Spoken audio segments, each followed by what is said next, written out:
So that means that I will just kind of like summarize this now, yeah. Very quickly, this is Schulman's PCK, pedagogical content knowledge. Okay, what's important is to remember that knowledge is of many kinds. You have knowledge about content, you have knowledge about learning, you have knowledge about teaching.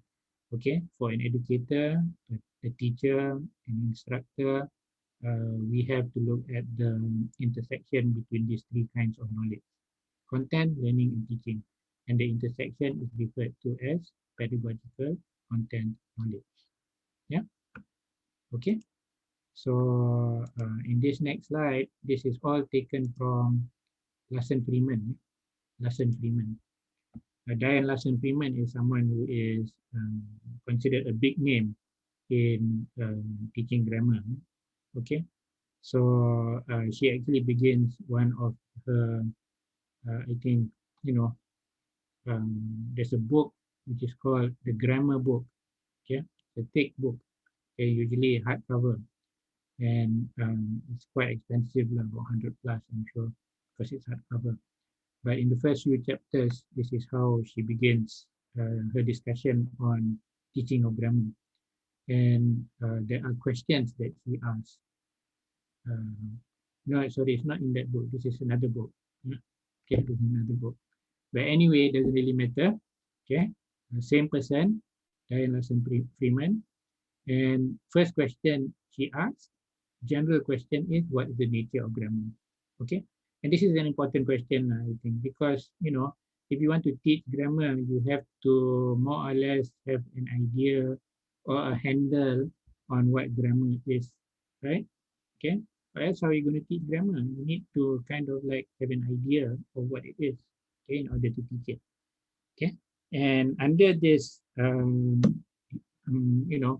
general question or three, follow-up questions perhaps. Yeah, is grammar an area of knowledge? Does grammatical mean accurate? Does grammar have to do with rules? Okay, so first question, is grammar an area of knowledge? The answer is yes, it is an area of knowledge, but it's qualified. It's qualified, but here means that it's qualified. Knowledge is of many different kinds. We were talking about PCK, we're talking about knowledge about content, knowledge about teaching, knowledge about learning. But there are many different kinds of knowledge as well. Okay, there is what is referred to as declarative knowledge. I think I mentioned this last semester. Yeah, and declarative knowledge is knowledge about something, knowledge that you can talk about, that you can declare. Okay, 1 plus 1 is 2 is declarative knowledge. I can declare that 1 plus 1 is 2, right? I can declare that, a simple sentence has a subject and a verb. That's declarative knowledge, okay? But there is a different kind of knowledge, which is procedural knowledge, yeah? Which basically means how to use something. And being able to use something, sometimes you cannot really declare it because you cannot really, say it out. Yeah. For example, if you ride a bicycle, okay, some people can ride a bicycle, but if you try to get them to explain how to ride or teach someone how to ride a bicycle without the bicycle and just using words, it's very difficult to do, right? But you can ride the bicycle, no problem. Okay, so this is procedural knowledge. This is knowledge that you have, maybe skills, how to use the language, how to do things, but not necessarily, you may not necessarily have the declarative knowledge, the ability to actually explain it. Yeah, like tying shoelaces. Okay, it's very difficult to say put this, the one on the right over the one on the left, and then put the one on the left under the one on the right, and then you tie it into a bow. It's very difficult to do unless you actually do it, right? Knowledge how to swim is also maybe procedural knowledge. Yeah, very difficult to just teach and declare what is involved in swimming. Okay, so the thing is, sometimes we focus too much on declarative knowledge, meaning to say we focus too much on trying to teach our students what this is and what that is, and so on and so forth, without getting them to actually use the language. Okay, sometimes we go to the extent of saying, unless you know what it is, then you cannot use it, which may not be true. Okay, unless you know how to form a question, then you cannot form a question correctly. Okay, which may not be true, because you may actually want them to try on their own to form a question, and they will figure it out on their own. They may not be able to explain what is happening, like in declarative knowledge, but they're using it correctly. Okay, so what grammar lesson is trying to emphasize here is that we should not be emphasizing declarative knowledge completely. It's important, but getting people to use the knowledge, to use it as well, okay, is just as important. Okay, so that's why she coined this term, which is grammaring. It's not grammatical actually. There's no such word as grammaring. Okay, but this is a word that has an ing, just like all the other skills in language, right? Teaching, reading, writing, listening, all have got ing. So why do you think she she coined up this word? Well, the answer is here. To show dynamism of grammar. Okay, to make people think of grammar not just as content, which is declarative knowledge, but also has something to use, which is procedural knowledge. Okay, and it becomes a little bit more interesting because you're trying to use it rather than you're trying to focus on understanding, declarative knowledge, content. Yeah. So this is the answer to the first question. At least this is the question that Diane Larson Freeman asked, and this is the answer. Yeah. Number two, does grammatical mean accurate? Yes, it does. If it's grammatical, normally it's accurate. Okay, but meaning is also important. Okay, so in other words, although it's important to be accurate, but meaning is also important in the sense that you may be grammatical, okay, but you may not really, uh, convey what you want. Okay, so it's not only all about being grammatical, okay? Because you can be correct, grammatically correct, but it's not what you want to say. Okay, so meaning is important. Yeah, so a table is on the book as opposed to the book is on the table, or yeah, okay, a book is on the table versus the book is on the table. Both are grammatical, right? Correct? Agree? Both are grammatical. But what exactly do you want to say? Do you want to say a book out of many books are on the table? Or do you want to say the book, which is the book that you are looking for, or the book that is so important is on the table? So, both are grammatical, but more importantly, both are grammatical, both are accurate, but more importantly, which one conveys the meaning that you want to express. Okay, so what was the message that was intended? Yeah, so so sometimes it's a little bit complicated, it's a little bit complex, because we don't really know when we hear somebody says a book is on the table and the book is on the table, we don't really know what they mean. We can only interpret it based on what they say, but their intention may actually be different. So we don't know whether they're accurate or not. Yeah, they may want to actually say the book is on the table, but they say a book is on the table.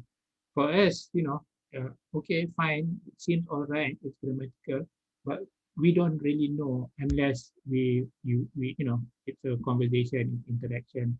So it's a little bit complicated, it's a little bit complex, in terms of really understanding what is being intended, yeah, in whatever in what somebody says. Okay, so does grammatical mean accurate? Yes, it does. Okay, if it's grammatical, it has to be accurate. But at the same time, okay, uh, you know, you have to look at meaning as well. Okay, yeah. So that's number two, and then number three. Does grammar have to do with rules? Yeah, this is what a lot of people don't like about grammar, yeah? Because it's all about rules. So people don't like rules. Yeah. I don't know why, I guess, people like to live free, right? No rules. Okay. But sometimes when we don't have rules, it's not much fun. Okay. Because when you have rules, that's when you have to be a little bit creative to be able to, be seen as somebody or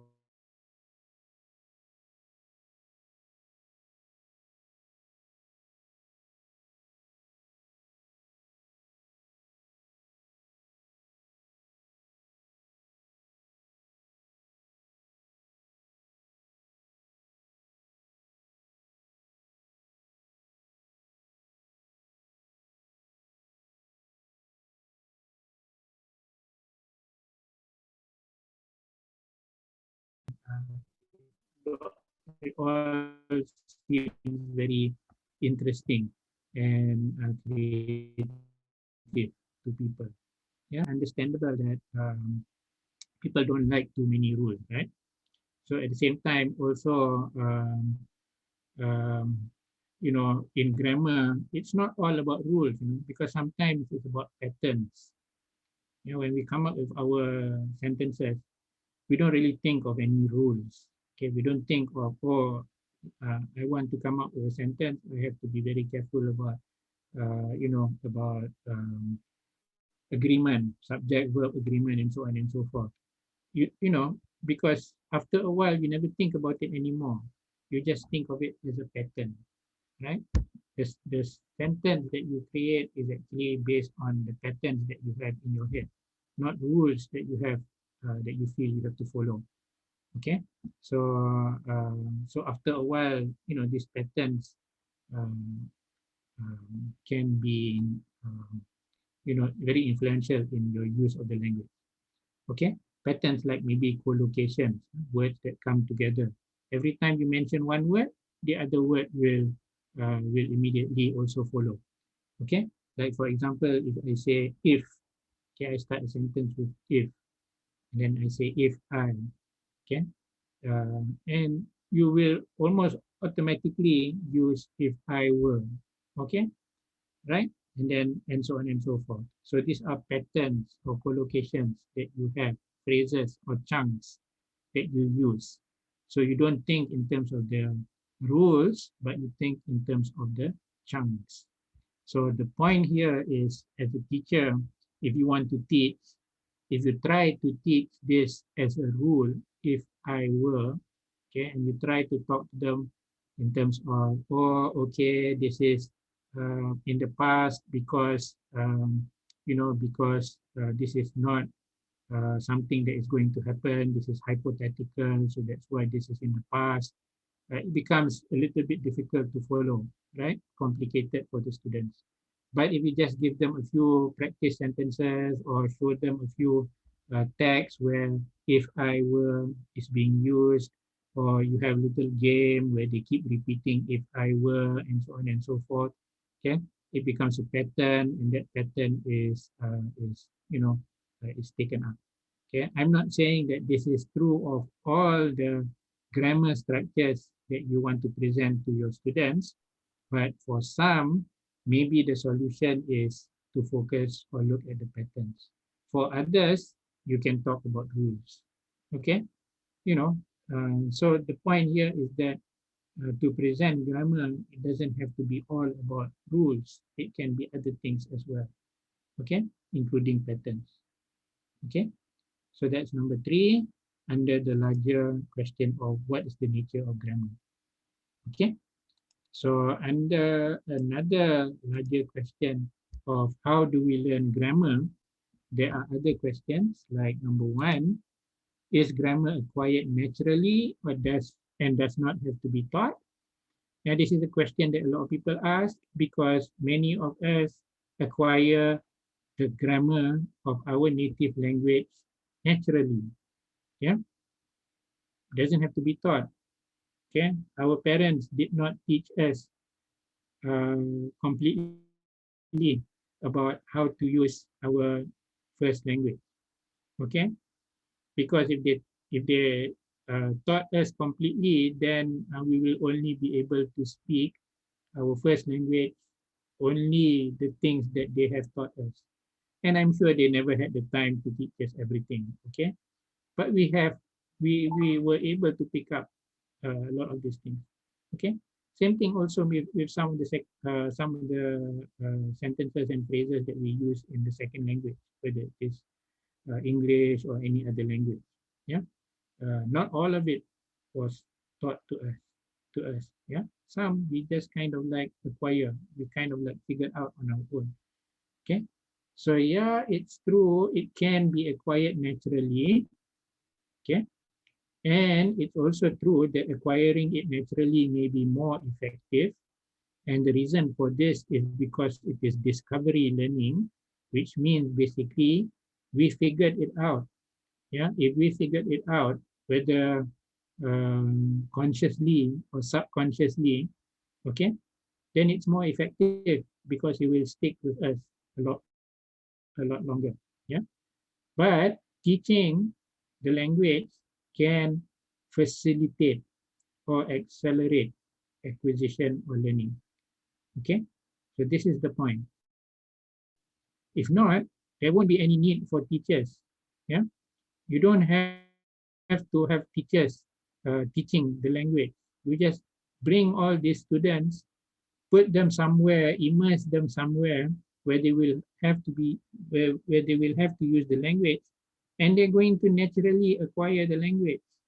Okay, but a lot of research have shown that teaching can facilitate or accelerate acquisition or learning. Okay, this can happen. Yeah. At the same time, bad teaching can do the other. Can make learning wrong things happen also. Okay, so that's why teachers have to be very capable in using their language. Okay, so teaching can facilitate or accelerate acquisition. The question is grammar acquired naturally? Yes, and does not have to be taught. Yes, to some extent. Yeah, uh, some things that do not have to be taught, but teaching can actually accelerate or facilitate acquisition and learning. Diana St. Freeman actually tells us to avoid what she calls the reflex fallacy. Okay, and to her, the reflex fallacy is that we should only, this is the major thing, we should only recreate in the classroom the natural conditions of acquisition present in the external environment. Okay, so she's saying that yes, what happens outside when we use the language, this is when we acquire the language naturally. That's fine, that's good. Okay, but when we are in the classroom teaching our students, okay, we can try to recreate this situation, the natural conditions of outside the classroom, but we should also teach. Okay, teaching means getting our students to realize, to facilitate, understanding of what's happening with the language. Okay, so in this way, we will still have our jobs, no? Okay, if not, we won't have any jobs. We don't have to have English language teachers. All we have to have is just, you know, get all the students and send them off to, a foreign language or target language country, um, let them stay there for a year and hope that when they come back, they will have acquired that language. Okay, but this is important. Yeah? Teaching can facilitate or accelerate acquisition or learning. Yeah, and we have to believe in this. Okay, so that we don't just think in terms of, okay, let's just have interaction in the classroom. Okay, or let's just have discussions in the classroom. Okay, we have to have as a teacher a plan on how to present the language to get the students to understand or appreciate the language and how it works. Okay, so number two in this second larger question is grammar acquired in a set order one after the other? This is an issue also because, as we know, we always have a curriculum, right? And in that curriculum, we say that we have to teach 1, 2, 3, 4, and so on and so forth. Okay. So this is often asked: how do we order or how do we sequence our grammatical items? Yeah. So the answer to this question is, to some extent, yes. Okay, because we do have some idea of developmental sequences, meaning to say we have to acquire this, or naturally people acquire this first and then they acquire something else and so on and so forth. This is an example. Negation. How do they negate sentences? The first thing they do is they say no. Okay, uh, you know, simple way of negating everything. I know go, okay, or I know eat in the morning or something like that, right? And then, they move to something different. I not eat, okay, and then they become more native like I don't or I didn't eat, and so on and so forth. Okay, so they finally decide, okay, if it is subject verb, if it is he, then he doesn't, and you know, and so on and so forth, depending on on you know the subject. Okay, so there seems to be some form of grammatical sequence, or developmental sequence, but we don't know for all the many grammatical structures. We cannot put all these things into sequence. Okay, so it's very difficult to say that that you have to acquire one grammatical item before you acquire the next. Okay, you have to understand what I is before you can understand you. Okay, it doesn't, it's very difficult to say this conclusively. There are some things which are, of course, logical. Like, for example, if you want to learn plurals, probably you have to learn singular first, and so on and so forth. But other things are not so straightforward. Okay, and also sometimes when you are learning, it's not necessarily linear. Okay, meaning to say 1, 2, 3, 4, and so on and so forth. There can be U-shaped, U-shaped, meaning to say you learn something, and then later on you forget it, or you don't use it correctly, or you use something correctly at one point, and then later on you don't use it correctly anymore, which is also referred to as backsliding. So in presenting grammar, okay, unlike in trying to deal with topics in history or geography, where once you're done with one topic, you can move on to the next topic. With grammar, sometimes you have to present the grammatical structure in a cyclical manner, meaning to say you have to repeat, you know, and use it and reuse it. Okay, that particular grammatical structure. You cannot assume that because I have presented it, then they have learned it, and I'm going on to the next stage. That's why a lot of teachers say, I've already taught this so many times before, but you're still making the mistake. I don't know why. Yeah. And the thing is, because in language, there's just so many things that you need to learn, and sometimes sometimes they pick it up because it's appropriate to the context, and then later on they forget because something new has come in, and what they have learned previously they have kind of like forgotten, and this is backsliding. Okay, so we will have to continuously kind of present it, sometimes not as an individual lesson on its own, but to use it, yeah, to use that grammatical structure often. Okay, so this is in response to number two. This is an example of what I was talking about just now with respect to the development sequence of negation. Yeah? No, the no particle.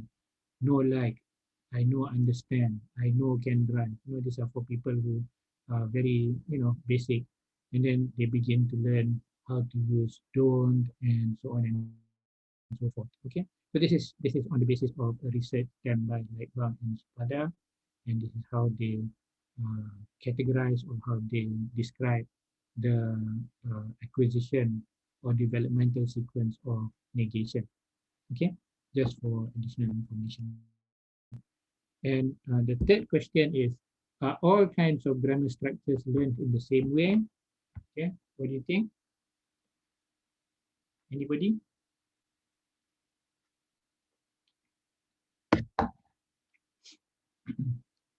Do you think that learning plurals is done in the same way as learning subject-verb agreement? Or maybe relative clauses or relative pronouns?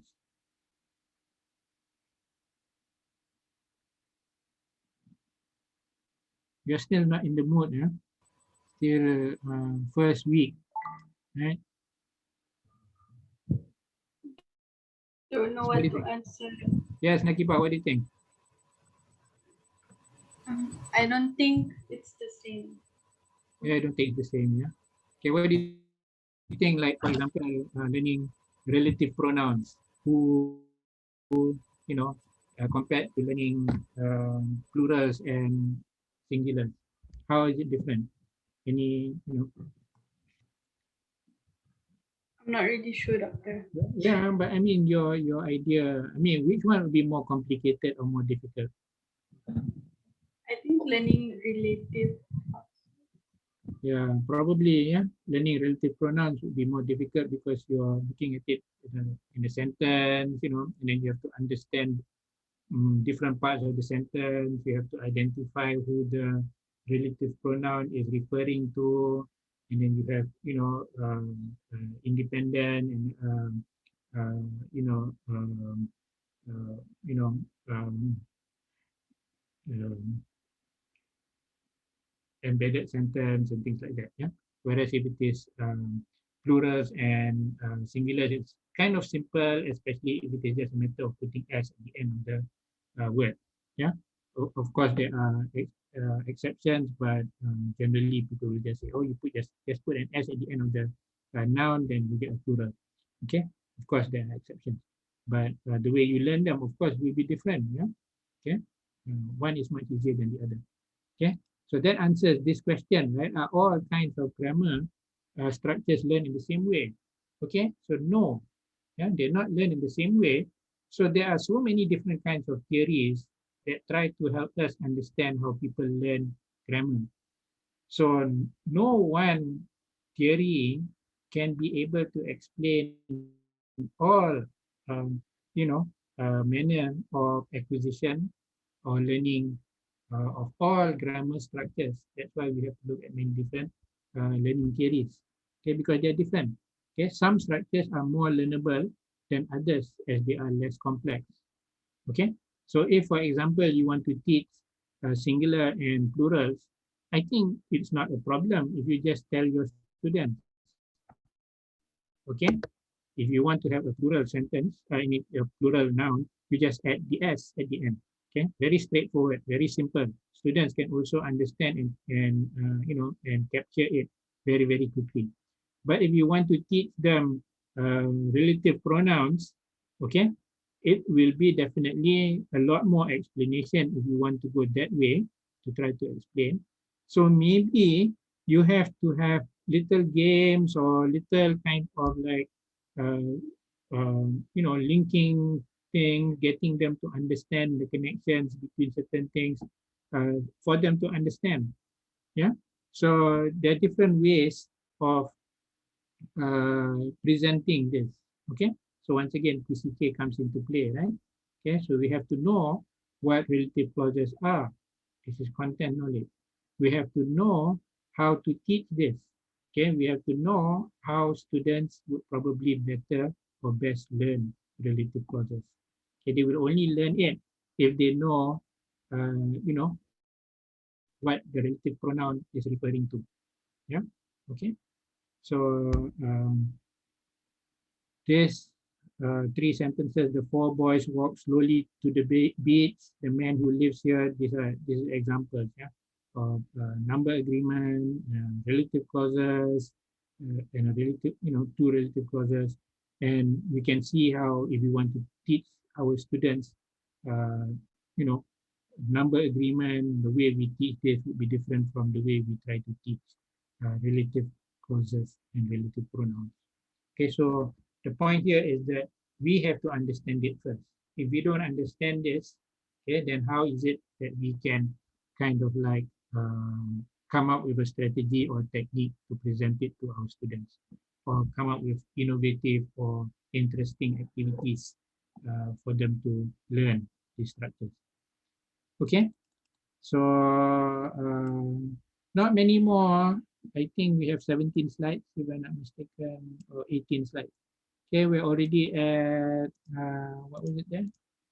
We're already at slide 12, 11. Okay, slide 12 is the third main question, which is how should we teach grammar? Okay, and a lot of people ask this question, should we present grammar explicitly and teach the rules? Uh, is error correction feedback necessary? This is question number 2. Do all students need to be taught grammar? Question number 3. Is grammar teaching and learning boring? Question number 4. Okay. So answer to the first question. Should we present grammar explicitly and teach the rules? Okay. Teaching the rules often implies that students will need to remember the rules. This is one thing we have to remember. Okay, if we want to try to teach the rules, we have to assume that students will have to remember the rules when they want to use it, when they want to use the language. And this doesn't happen all the time. Yeah. Even when I'm speaking right now, I don't remember any of the rules. I'm just speaking. Okay, I'm just talking, right? Hold on, my battery is running low.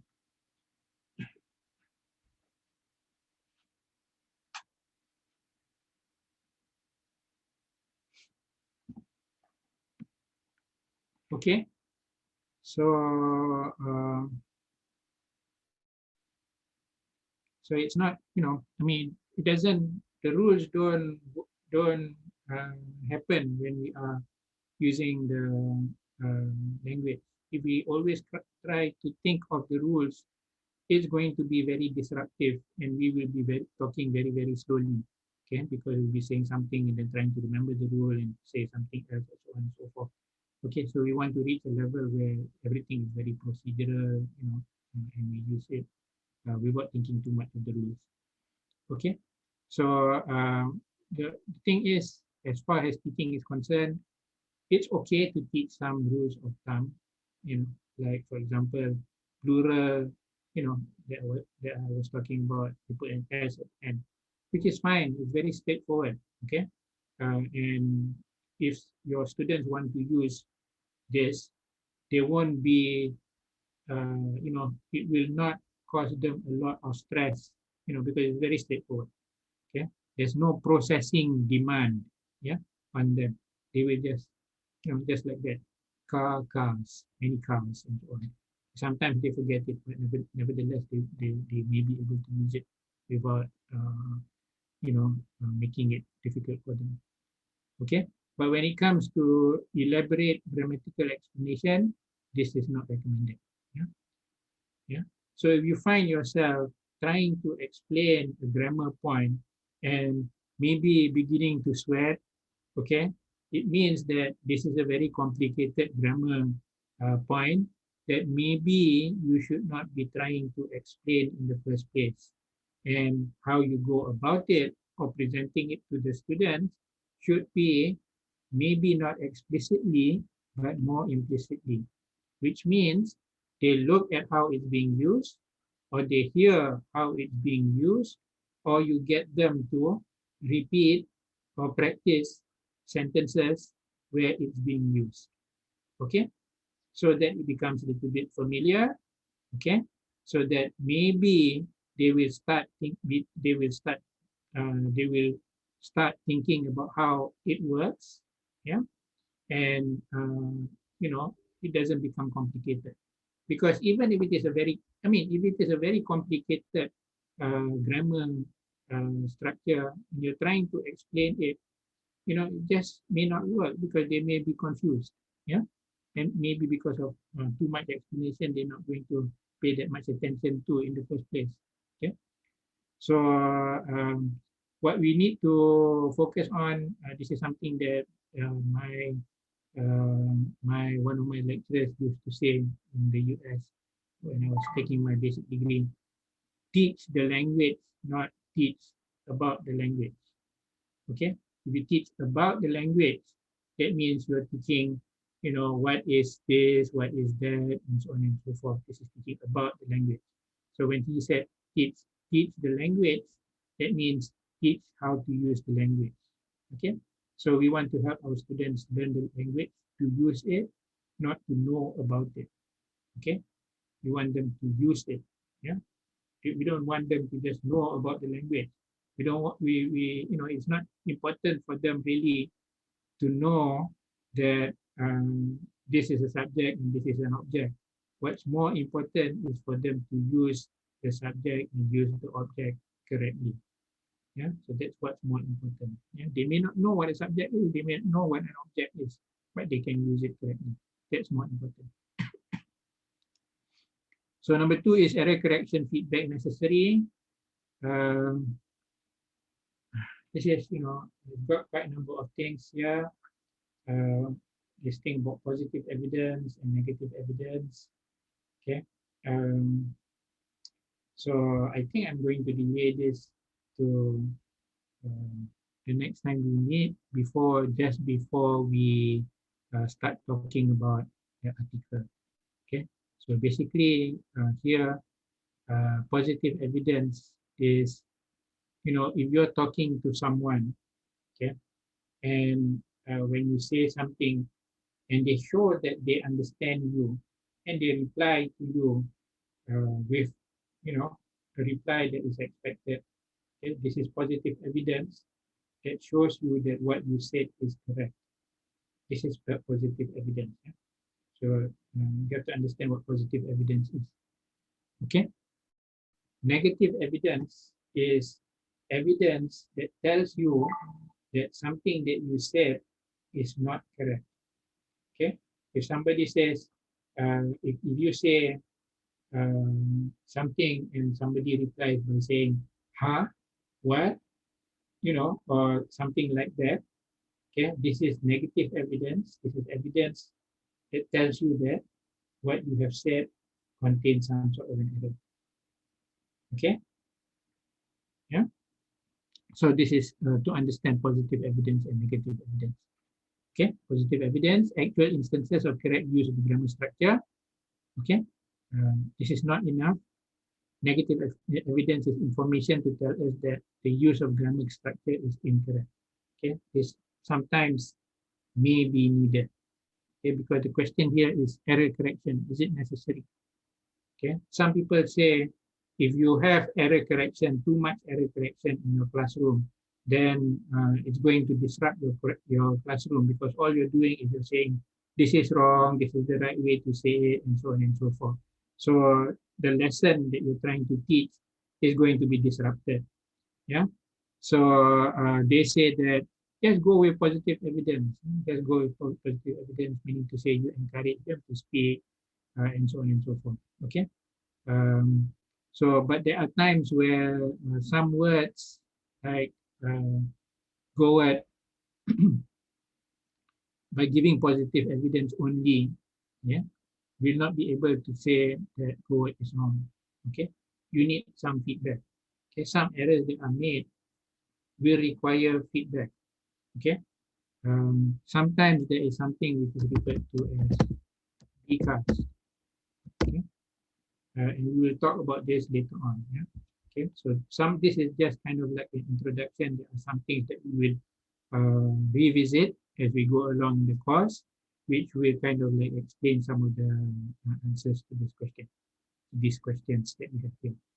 Okay, so for some errors, you really need negative evidence. So the teacher does provide negative evidence. The teacher can say that, yes, you are wrong. I mean, no, this is wrong. The right way is such and such. Okay. So this is an example of such. Okay. A lot of people, I wouldn't say a lot of people, some people may hypothesize and say past tense of go is goed. Okay. So you will have to, as a teacher, say no, goed is not the past tense of go. Past tense of go is when you need the feedback. Okay. So positive evidence is important for acquisition. Yeah. Acquisition is what happens when somebody learns um, implicitly about how language works. Okay, they acquire the language. They learn through interaction with other people. Nobody tells them that they are wrong. Okay, they interact. They may be using wrong, inaccurate sentences, but because of the interaction, ultimately they will figure out that this is the right way to say things. So this is positive evidence, and this is important for acquisition. Feedback, okay, which is negative evidence, can help maximize learning. Okay, so we need to have also feedback. Okay, so we will revisit this later as we go along and some of the things that we do. This is also another question. Do all students need to be taught grammar? The short answer is really no. Okay, there are some students who don't need to be taught grammar. They acquire language just like that. Okay, and you know, children are more receptive to picking up grammar, which means that they don't really have to be taught grammar. They will pick it up, yeah, by through interaction. Adults, however, tend to learn or prefer learning grammar because they think that this is part of how learning is about. They will always ask, okay, what's this? Why is this wrong? Why is this right? And so on and so forth. So depends on who you are teaching. You could have, students who are more inclined towards learning grammar implicitly. So they don't have to be taught grammar. You interact with them and they pick up the language. But you could also have some students who want to learn grammar. They want to know what is right, they want to know what is wrong. Okay? And simply because that's the way they learn. Yeah. And adults tend to be like that because if you don't teach them, they'll be asking questions. Why are you not teaching them? Why are you not teaching us? Okay. If you're just interacting and your approach is you assume that through interaction they will pick up the language, okay, they will be asking, why are you not teaching us the rules? These are adults. So what we have to do is to focus on facilitating the learning of grammar depending on the students that we have. Okay. And finally, I'm sure all of you have got an opinion about this. Is grammar teaching and learning boring? Okay. So the answer to this, according to Larsson Freeman, is that grammar is never boring. Okay. Grammar is never boring. And really, as students of language, okay, I hope that you do not feel that grammar is boring because you will hopefully appreciate how the language works through learning the grammar. Okay, but truthfully, grammar is never boring. What we ask students to do with grammar can be boring. This is when we're teaching somebody about language. Okay, You guys are different because you are students of language. You're going to learn. I mean, you're going to teach the language. But for the students that we're going to eventually teach, okay, this is the issue. Yeah. Some people come to the class and say, oh, grammar boring. But really, what's boring is what we do with the grammar. Okay, that makes it boring. Yeah. It's not our responsibility to entertain students. Yeah. What we have to do really is to engage them, which means get them to think, right? Get them to think about how the language works. This is how to engage them. Okay. Of course, we have to take into consideration their attitude. Okay. Get them to the right mode or frame of mind. Yeah. Before we start teaching language programming. So this is an example that Larson Freeman gives that shows that what we do with grammar is what makes things boring, not grammar itself, yeah, being boring. Okay, so this is an example of a boring grammar lesson. The teacher gives the stimulus. I got up at 7. The students are expected to respond by saying, did you get up at 7? So the teacher says, I took a shower. The students are expected to respond by saying, did you take a shower? This is to teach the question form, right? I ate breakfast. Students response, did you eat breakfast? Okay. So of course, you can imagine that this is going to be kind of like, rather boring, little boring. If it is all based on this, yeah, one statement, and then you just change it into a question. Yeah. Okay. So this is kind of like a rather boring kind of lesson because this is all you do. If there are no pictures, if there are no other kinds of stimulus, it's also going to be a lot more boring. But this is a more engaging lesson which looks at the same goal, which is to teach questions. The teacher tells the students to close their eyes. The teacher says, now open your eyes. I just changed 5 things about myself. Can you guess what they are? Okay. So here the students will have to figure out, what sentences they really want to ask. So it's more meaningful. If it's more meaningful to them, then it's not going to be as boring. It's going to be more interesting, right? Okay. So the situations would require them to ask questions like, did you take off your watch? Yeah. Before closing their eyes, maybe the teacher was wearing a watch. So now she's not. So the question is, did you take off your watch? Did you comb your hair? Did you take off your shoes? And so on and so on and so forth. Okay. So the point here is that once again, what we're trying to say is, or what Alaskan Freeman is also trying to say is that it's not, grammar is not boring, but what we do or ask the students to do with the language or with grammar is what can be boring. Okay, so grammar is a subject which focuses a lot on content. There's a lot of content knowledge or declarative knowledge involved. Yeah, so it can be boring if we focus or look at it as declarative knowledge alone. But if we think of it as something which requires use, yeah, then uh, you know it can be more interesting to teach. Yeah.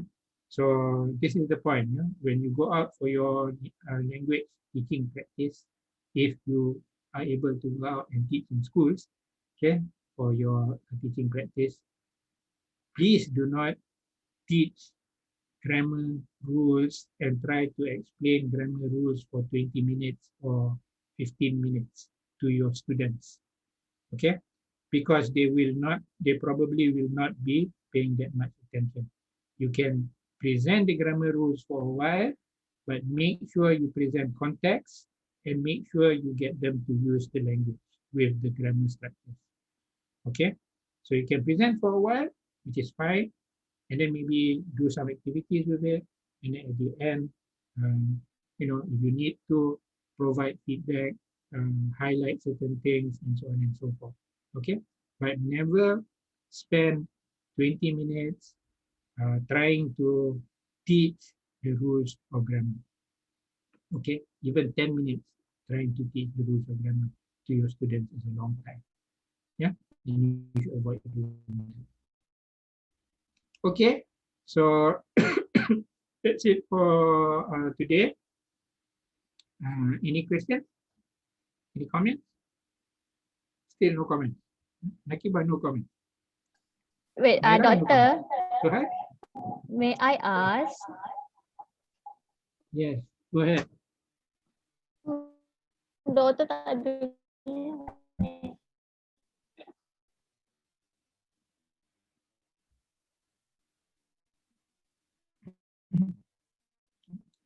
Let me. Is that? May I ask what is the meaning by teaching grammar explicitly? May I ask what? Okay, I'm glad you asked that question. And I think that you should be asking questions when things are not so clear. Or else I'll be just talking and I'm not sure whether you are, kind of like following what I'm saying. Yeah? Okay. So explicitly means that it is being emphasized in the lesson. Okay. Meaning to say you say it out, maybe you teach is formed when you put an S at the end. That's explicit. Okay. Explicit has got degrees or levels. It can be very explicit, it can be slightly explicit, and so on and so forth. Okay. Implicit is the example, talking to someone. Let's say as a teacher, you want to present plurals. Okay. And you're talking to your students and you say, okay, look, I have two pencils. And you stress two pencils. Okay. And I also have two cups of coffee. Okay, cups. Yeah, you stress. This is implicit. Okay.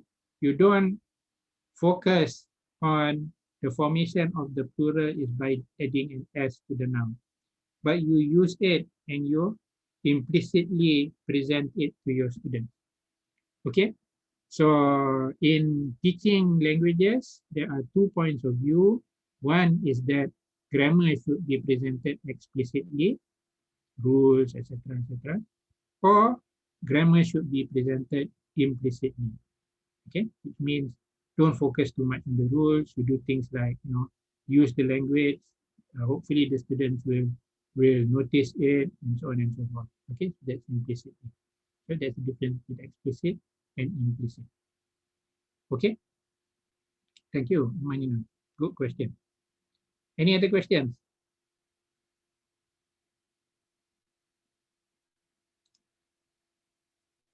Any other questions? Okay. I see someone here.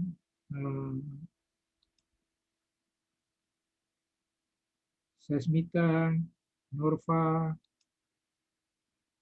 Nur Najwa, Siti Hazika, Nur Hazika, Putri Nobainon, Kingi. Okay. um, a course like this and many of my courses, I have no problems in giving good grades to as many students who deserve it as possible. Okay, I have completely no problems with that. Okay, so if you should get an A or show that you are able to get an A, I have no problems in giving it out. Okay, I don't go by a bell-shaped curve like some people must get low grade, some people only a few people must get A's. I don't do that. I got no problems with giving a lot of A's to a lot of people. Okay, so the point here that I'm trying to make is if you ask questions when you're not so sure of what I am presenting, and also you do the things that I'm asking you to do, read up some of the things, and also nowadays, much of what is presented is also available on the internet. You can Google it up to kind of like get a better understanding. If you do all these things, I have no doubt, inshallah, of course, that you will get a good grade in A. Okay. So because I was rather disappointed that in the last course there were a few who were not able to get good grades. Okay, and the only reason I think that happened is because they were not following the presentation, or they were not doing their work. Okay, they're not participating in their activities.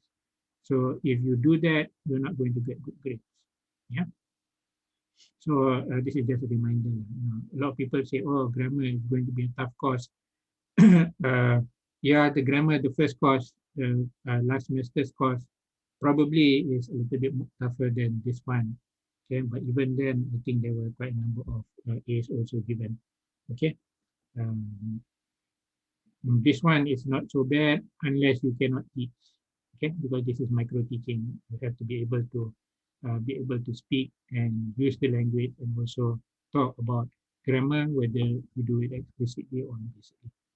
Okay, so I'm done. I don't have anything else. I don't know whether anybody has anything to say, any questions, any opinions. If not, see you again on Wednesday. Okay, Thank and you, make sure you Doctor. do what I asked you to read. Yeah. Okay, thank you, Okay. Doctor. Okay. Thank Thank you, you. Doctor. Thank you so much, Thank Doctor. you, Doctor. Doctor. Thank you, Doctor. Thank you, Have a Doctor. nice day. Thank you, Bye. Doctor.